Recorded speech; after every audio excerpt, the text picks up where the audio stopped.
Guys welcome to my new blog. Guys आज आहे महाशिवरात्र आणि तुमचा भाऊ पण एकदम फॉर्म मध्ये डायरेक्ट कुर्ता बिडता हाफ कुर्ता वगैरे घातलेला आहे. आणि गाइज आज आपण ठेवलेलं आहे महाशिवरात्रीमुळं दूध, ते पण कुठं खंडोबा टेकडीला. तर गाइज सगळ्यांनी या तिथं स्वाद घेण्यासाठी. बट त्याच्या अगोदर मी आता चाललेलो आहे सातपूरला, कारण आपल्याला एक इमर्जन्सीमध्ये छोटंसं काम आहे. 2 कंपन्यांचे फायर एक्सटिंग्विशर डिलिव्हरी करायची आपल्याला आणि एका कंपनीचे फायर एक्सटिंग्विशर उचलायचे आणि त्यानंतर लगेच यायचं आहे, कारण आपल्याला दूध वाटण्यासाठी पण जायचं आहे खंडोबा टेकडीला, नाही का. तर थोड्या वेळात दूध पण येईल, त्यानंतर बनवले वगैरे जाईल. मी तर नसणार तिथं जाऊ, बट मी लवकर यायचा प्रयत्न करणार आता. तर चला गाईस निघू आता आपण. गाईस तर आता आपण वरती खंडरावला दूध, त्यानंतर अजून शेगडी पातेलं बितीलं सगळं नेऊन दिलेलं आहे. आता वहिनीन ते येतील बनवतील, त्यावर आपण पण आपलं काम करून येऊ, म्हणजे वाटायला इथं, नाही का, खंडोबा टेकडी. गाईस तर जस्ट नाव आपण आलेलं आहे आता इंडस्ट्री एरियामध्ये. हे बघा इंडस्ट्री एरिया आहे पूर्ण गाईस, आणि आपल्याला या कंपनीत जायचं आहे. एक फायर एक्सटिंग्विशर आहे गाईस. ॲक्च्युली परवाच्या दिवशी आपण आहे ना इथं ट्रेनिंग घेतली होती, तर त्यांचा जो फायर एक्सटिंग्विशर होता तो आपल्याला द्यायचा आहे. बघा हा वाला, याचे लेबल वगैरे काढून घेऊ आता, नवीन लेबल लावू, नाही का, कारण हा रिफिल केलेला आहे आपण, नाही का, पूर्ण एम्प्टी होता आणि रिफिल केलेला आहे. तर चला आता गेटवर जाऊन देऊन टाकू. फायर एक्सटिंग्विशर देऊन टाकलं आहे गाईस. आता अर्जंटमध्ये जायचं आहे कुठं माहिती का आपल्याला, सातपूरला. कारण सातपूरला एका कंपनीमध्ये 8 दिवसापूर्वी आग लागली होती आणि त्या कंपनीचे सिलेंडर आपण आणलेले होते रिफिलसाठी, तर ते द्यायला जायचे नाही का आता. तर डायरेक्ट सातपूरला निघू आपण, कारण आपल्याला खंडराव पण जायचंय दूध वाटायला.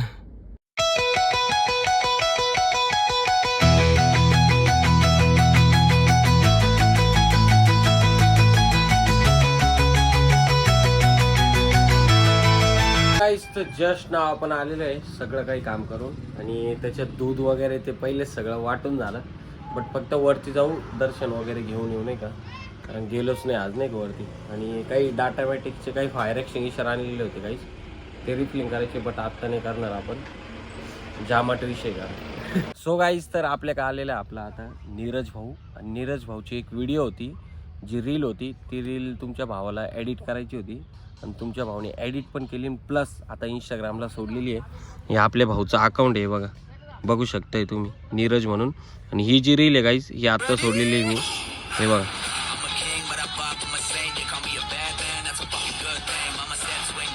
गाईज पूर्णचा व्हिडिओ नाही दाखवणार तुम्हाला, कारण पूर्ण व्हिडिओ दाखवली तर मग त्याची मजा नाही राहणार, नाही का. तर गाईज आपल्या भावाच्या चॅनलवर जा, चॅनल म्हणतो इंस्टाग्रामच्या आयडीवर जा, भाऊला फॉलो पण करा, कमेंट पण करा व्हिडिओला, आणि व्हिडिओ कशी वाटली हे नक्कीच सांगा तुमच्या भावाला.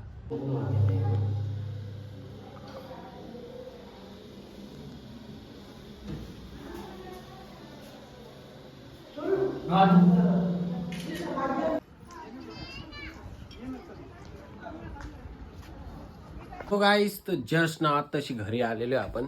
खंडरावला गेलो होतो, दर्शन वगैरे मस्त झालं आपलं, दर्शन वगैरे केलं आणि त्यानंतर घरी आलो. आणि आज काहीच तुमच्या भावाने दिवसभर काहीच खाल्लेलं नाही, सकाळ बसून उपास आहे. आणि आपण उपास आहे ना काहीच संध्याकाळी सोडणार आहे. त्याचं कारण असं आहे ॲक्च्युली का मला उद्या पण उपास राहणार आहे, त्याच्यामुळं आजच उपास सोडून द्यावा लागेल मला, नाही का, म्हणजे मग उद्या पण उद्याचा पण उपास लागू होईल असं.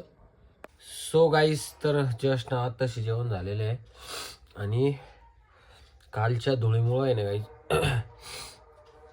अचानक भयानक सर्दी झालेली. ॲक्च्युली दुपारपासूनच थोडी कुणकुण वाटत होती, बट आत्ता लय बेकार होते, तब्येत खराब झाली नाही का माझी. जर डोळ्यातून कंटिन्यू पाणी बिणी येत आहे आणि सकाळी पण हातपाय वगैरे खूप दुखत होते नाही.